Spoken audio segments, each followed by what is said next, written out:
The first light of December dawn seeped slowly across the frost-laden landscape, gilding the jagged edges of the hedgerows and turning each droplet of lingering mist into a miniature prism. The manor of the Harrington baronetcy, once a bastion of wealth and influence, crouched against the chill like an aging sentinel. Its stone walls, softened by decades of ivy and neglect, bore silent witness to the slow decay of its former grandeur. Smoke curled from chimneys in slender threads, rising into the gray-pink sky as if reluctant to leave the warmth of the hearths within. Inside, the air was tinged with the sharp scent of wood smoke and the faint sweetness of drying herbs hung for winter, but the rooms felt hollow, echoing with the absence of laughter and vitality that had once marked this household. In one such room, a young woman moved with deliberate quiet, her slender figure draped in a simple dark riding cloak that brushed the floor. Her fingers trembled slightly, not from cold though the winter chill pressed against the glass, but from a mix of anticipation and fear. Her dark eyes, wide and alert, scanned the familiar chamber one last time. Here were the faint traces of her mother's taste in furnishings, the delicate embroidery on cushions, the careful arrangement of porcelain on shelves, and the faintly musty perfume of old books stacked in the corners. Each object bore the weight of memory, yet none offered comfort. She had long known that this home, this family, and the life arranged for her would not contain her spirit. Her name, though irrelevant to the social function she was fleeing, belonged to a girl of wit, intelligence, and curiosity restrained by circumstance. For years, she had watched the world from behind high windows, observing the comings and goings of neighbors, the subtle codes of aristocratic etiquette, and the burdens placed upon young women of her class. She had learned to mask her impatience with a polite smile, her rebellion with careful obedience, but now all pretense had reached its limit. A wealthy, aging earl awaited her, a man whose desire for possession outweighed any understanding of partnership. She could not, and would not, cede her life to a hollow arrangement. Her plan was simple in theory: a quiet departure at first light, a swift journey to a distant relative's estate, and a temporary refuge from the relentless machinery of social expectation. She had packed only essentials, items that could be hidden beneath her cloak, and a small purse containing coins meant for unforeseen contingencies. Every movement was measured, the soft rustle of fabric and the muted click of boots against polished floorboards a testament to her careful planning.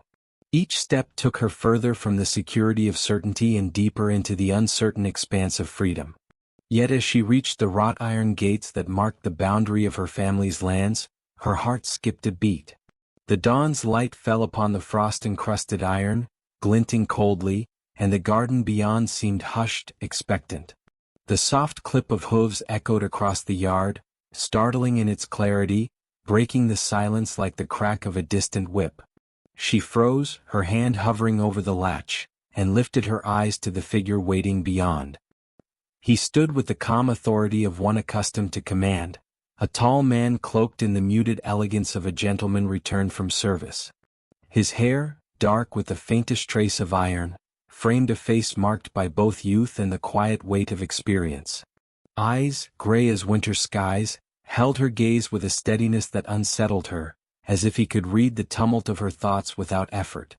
The Duke of Harland had returned from campaigns that had scarred men in body and mind alike. Yet there was no trace of arrogance in his bearing, only a controlled grace, a sense of restraint honed through years of discipline.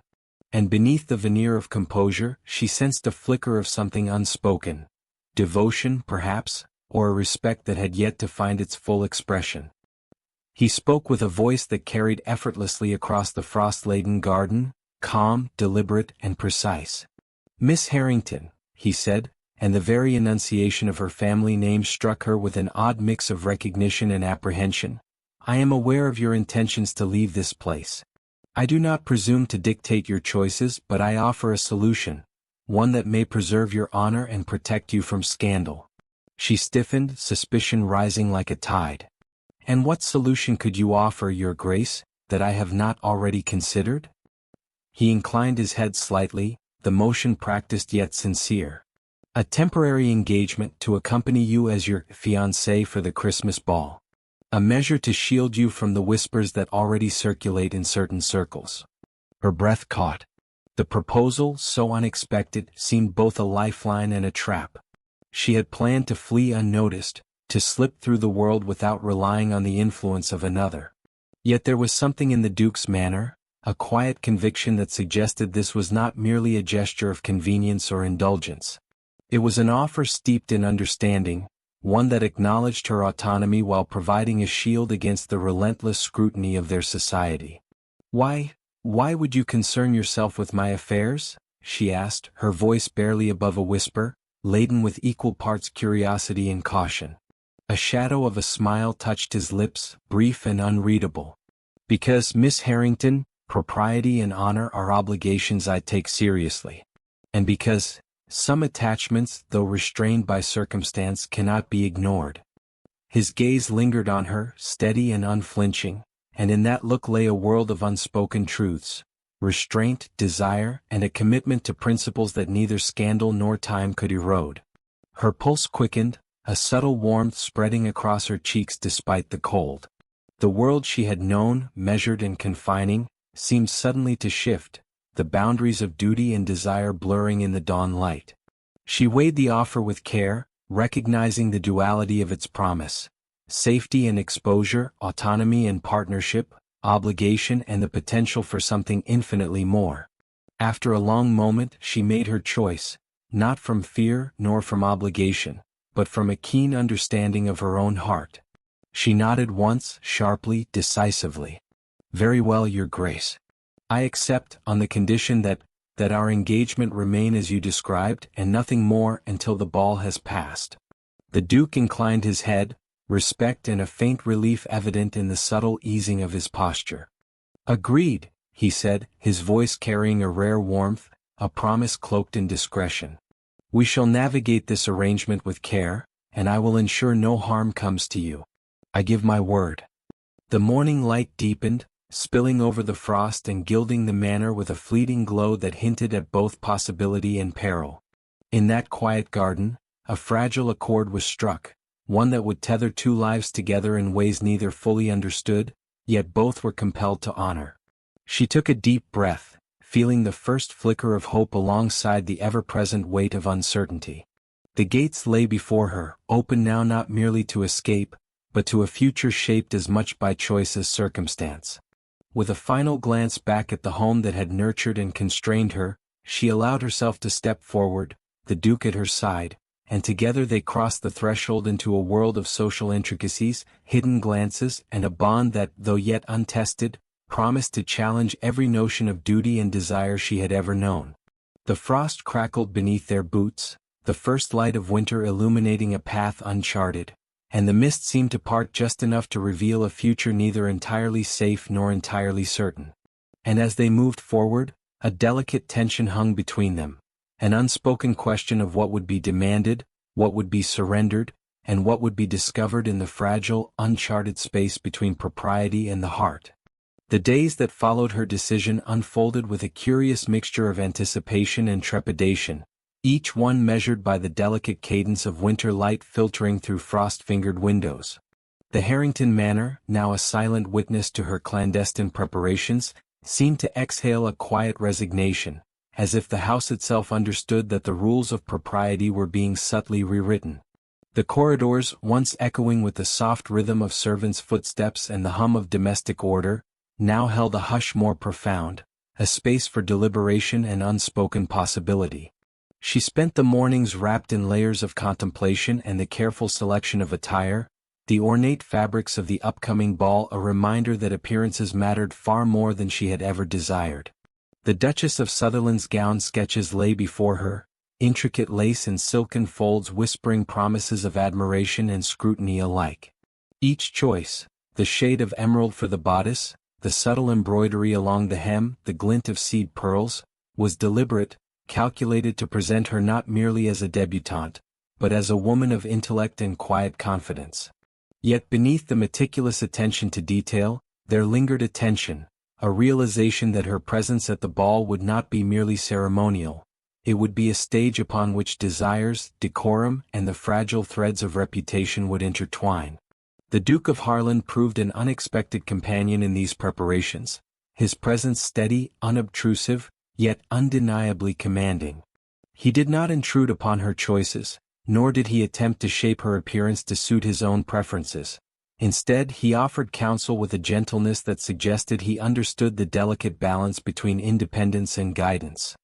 His war-worn hands, calloused yet capable of surprising elegance, would occasionally brush against a gown's fabric to test the drape, or steady a ribbon with practiced precision. In those small gestures she glimpsed not authority-seeking control, but care, tempered by a strict adherence to propriety. Their conversations, though restrained, revealed layers of their character. The Duke spoke sparingly of his campaigns abroad, of the battles that had tested both body and spirit, but each revelation was measured, each anecdote a testament to honor and endurance. He shared little of himself, yet in the subtleties, the tilt of his head, the faint crease of a brow, the depth of his gray eyes, she perceived a quiet vulnerability, a man as accustomed to restraint as he was to courage. She, in turn, revealed herself in fragments. A reflection on the emptiness of her prior obligations, a carefully constructed observation of the social intricacies that surrounded her, and moments of unexpected laughter that hinted at a warmth beneath the determined exterior. Despite the deliberate distance maintained by both, the tension between them became palpable, as if every shared glance or fleeting touch carried significance far beyond the spoken word. Each moment of proximity, whether arranging gloves by candlelight or passing within the narrow hallways of the manor, was charged with a delicate electricity, restrained yet undeniably present. The Duke's forbidden condition loomed like a shadow. Their engagement must remain a decorous arrangement, limited to appearances, with no hint of intimacy beyond what propriety permitted. And yet, within the constraints, desire quietly festered, threaded through their interactions like a secret note between lines of decorum.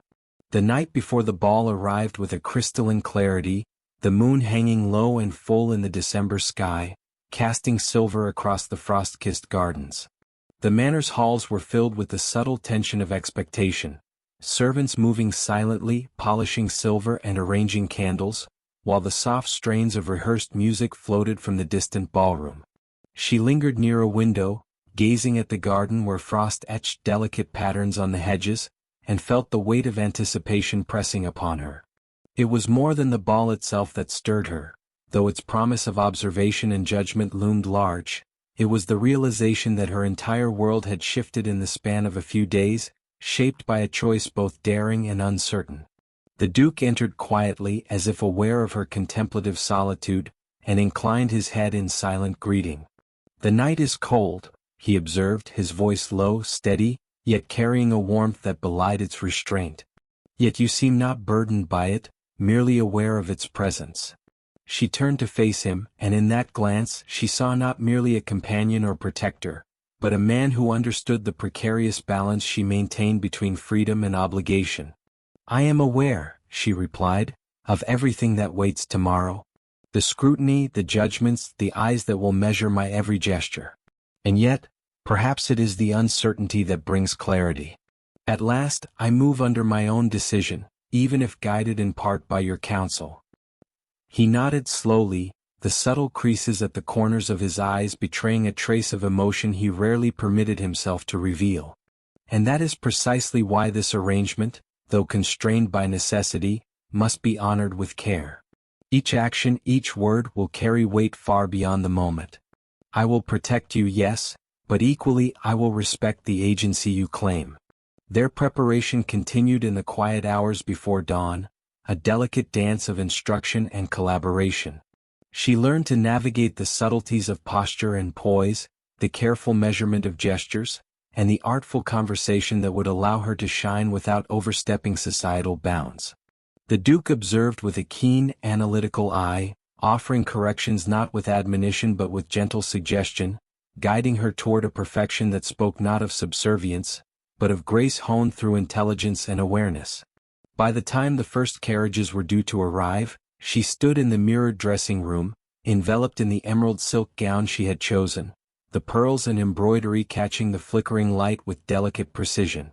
Her hair was swept into a style both elegant and understated, revealing the lines of her neck and the curve of her shoulders. In the reflection, she saw not merely a debutante, but a woman poised between expectation and desire, conscious of the power her presence commanded yet keenly aware of the constraints that framed it. The Duke entered once more, his expression unreadable yet imbued with a quiet gravity. "You are prepared," he said simply, though the subtle tension in his tone betrayed the weight of unspoken concerns. "And ready, I trust, to navigate the world tomorrow, where observation may judge harshly and whispers may linger long after the music has ceased." She met his gaze steadily, her voice firm, though the faintest tremor betrayed her awareness of the stakes. "I am prepared. Yet I also know that our arrangement is a delicate thing.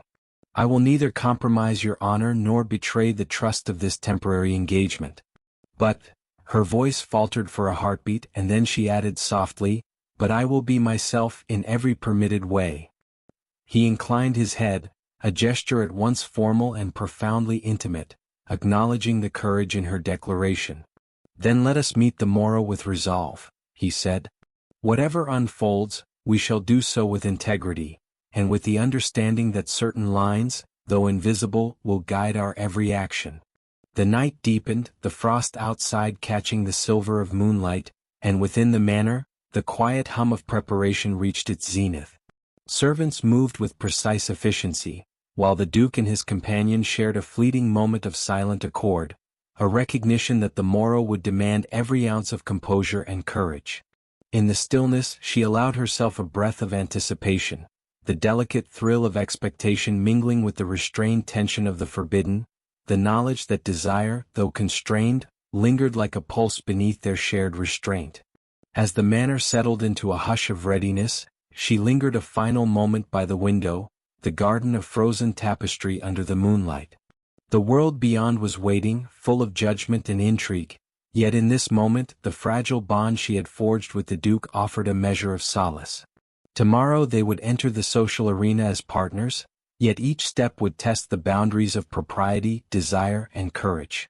And within the quiet of the night, she understood, with a thrill that was part fear, part exhilaration, that her life had irrevocably shifted. The dawn would bring the ball. The dance of observation, restraint, and unspoken longing was imminent. And in that anticipation, a delicate tension hovered, one that promised revelation, choice, and the possibility of a love that dared not yet speak its name. The morning of the ball arrived like a brittle promise, the December sun piercing through low clouds to scatter silver across frost-kissed lawns and glittering hedgerows. Carriages lined the estate's entrance, their polished wheels glinting and hooves crunching against frozen gravel, heralding the arrival of guests draped in the finery of the season. The manor, once a solemn witness to private deliberation, now thrummed with anticipation, a symphony of whispered excitement, hurried footsteps, and the faint notes of a harp tuning in the distant ballroom. Each corridor seemed to hold its own electric expectation, a prelude to the spectacle that would unfold beneath crystal chandeliers and behind curtained balconies, where the eyes of society would measure, compare, and judge. She lingered before a gilded mirror, the emerald gown cascading to the floor in a wave of silk and lace, the pearls catching every flicker of candlelight with subtle brilliance. Her reflection, framed by carefully arranged curls, showed a woman poised on the precipice of choice, each breath measured, each glance deliberate, yet her dark eyes retained a spark that no gown, no arrangement could suppress. This was no longer merely a social engagement, it was a crucible, testing her courage, her understanding of herself, and the fragile alliance she had forged with the Duke. He appeared in the doorway with the quiet authority that had become his hallmark, his tailored coat and cravat precise, every fold and seam reflecting a meticulous attention to detail. Yet beneath the composure, she sensed the tension he carried, the awareness that each movement in the coming hours would be scrutinized and dissected by those whose interest lay in scandal as much as celebration. "You are ready," he said, his voice steady but carrying a subtle undertone that betrayed concern, a reminder that this engagement, though temporary, bore weight far beyond its social facade. "I am," she replied, her tone firm, though her pulse thrummed with the knowledge that the world outside the mirror was as perilous as any battlefield he had traversed. "Yet I feel the weight of every eye that will regard me. Each whisper will seek to measure what is real against what is pretended, and each step will carry consequences I cannot yet foresee. He stepped closer, his presence a grounding force, a quiet reminder that amidst the scrutiny and expectation, she was not alone. Then let us walk together with care, he said. Observe, respond, and preserve both honor and discretion. Beyond that, we navigate the currents of society as equals, bound only by the understanding we share. The journey to the ballroom was a study in subtlety and observation. Carriages rolled through icy streets, the muffled clip of horses' hooves blending with the distant chiming of bells. Upon arrival, the grandeur of the assembly struck her with immediate force. Crystal chandeliers hung like frozen stars, gilded mirrors reflected the brilliance of candles and candelabra, and laughter, subdued yet measured, rippled through the crowd. Every gesture, every nod, every slight tilt of a head carried significance, and she felt the weight of her chosen role pressing against her chest like a corset tightened for both beauty and restraint. Guests arrived in elaborate gowns and carefully polished coats, a kaleidoscope of color and silk, the subtle perfume of powdered hair and floral arrangements mingling with the warmth of a crowded room. Courtiers and nobility alike moved in patterns she had long studied in theory, yet navigating them in practice demanded a precision that left her acutely aware of every motion. And through it all, the Duke remained at her side, not as an overseer but as a companion, his presence a steadying force that allowed her to project confidence even as her heart thrummed with restrained excitement. The music began, a lilting waltz that swept across the polished floor, and they were drawn into its rhythm. Each step, each turn, was an unspoken conversation, a delicate negotiation of proximity, intention, and the silent acknowledgement of desire constrained by the rules of engagement. The forbidden condition hung over them like a gossamer thread, fragile yet tangible. They could not allow sentiment to overstep, yet in each glance, each brief contact, the tension of unexpressed emotion simmered. Whispers passed through the assembly as eyes lingered, curious, calculating, some admiring, others envious. She felt the scrutiny keenly, yet also the exhilaration of agency, the subtle joy of moving with a partner whose respect for her autonomy was unwavering. The Duke's hand occasionally brushed hers, a gesture seemingly accidental yet charged with significance, and she sensed in every subtle motion the careful dance between longing and restraint. As the evening unfolded, the interplay of observation and intention reached its zenith. A distant murmur of scandal threatened to emerge, the careless words of a social rival poised to unravel the delicate threads of discretion. It was in the secluded gallery beyond the ballroom that the moment arrived, a confrontation born of necessity rather than choice. The Duke took her hand with quiet firmness, leading her away from the prying eyes into the frost-kissed night, the glow of lanterns casting elongated shadows across the snow.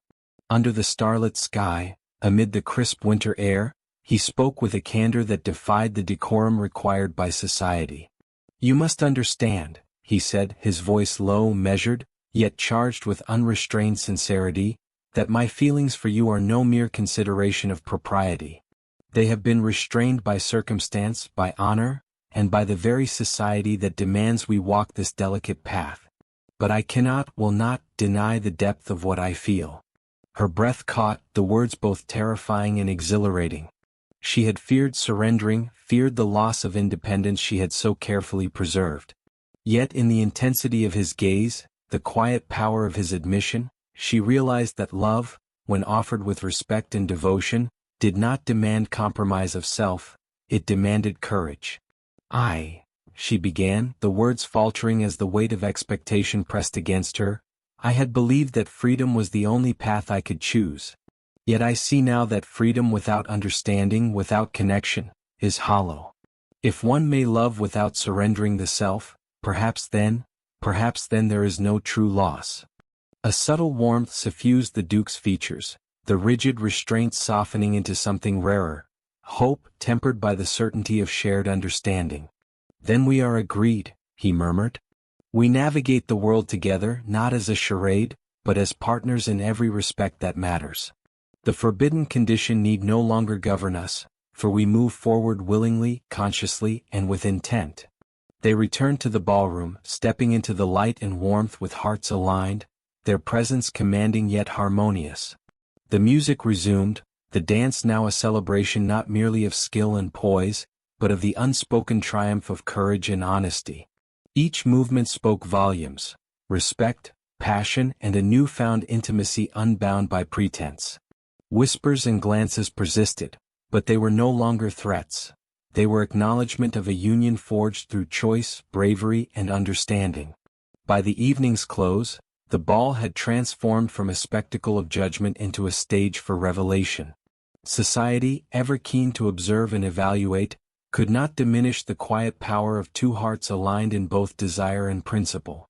The frost outside mirrored the warmth inside, the glow of candlelight reflecting a world subtly altered by honesty and courage. In the garden beyond the manor, under a sky scattered with stars and the faint glimmer of frost, they paused. She allowed herself a final, unguarded glance at the Duke, feeling the full measure of connection they had cultivated. A bond not merely sanctioned by propriety, but strengthened by understanding, respect, and the conscious choice to embrace one another fully. The night had tested them, demanded courage, and illuminated truths long restrained. And as they stood together, hand in hand, the fragile, thrilling uncertainty of the future seemed less a threat than a promise. In that moment, amidst the glittering lights, the music, and the subtle watchfulness of society, she understood. Love, when tempered by respect and anchored in agency, could indeed flourish, even in the rigid, watchful world of Regency England. The Christmas ball, once a stage for observation and judgment, had become the threshold of a life irrevocably changed, where duty and desire, honor and passion, converged into a single, undeniable truth: that love, courageous and deliberate, could defy convention without betraying the self. And in the quiet triumph of that realization, they moved forward together, the dawn of a new understanding shining as brightly as any chandelier that hung above them.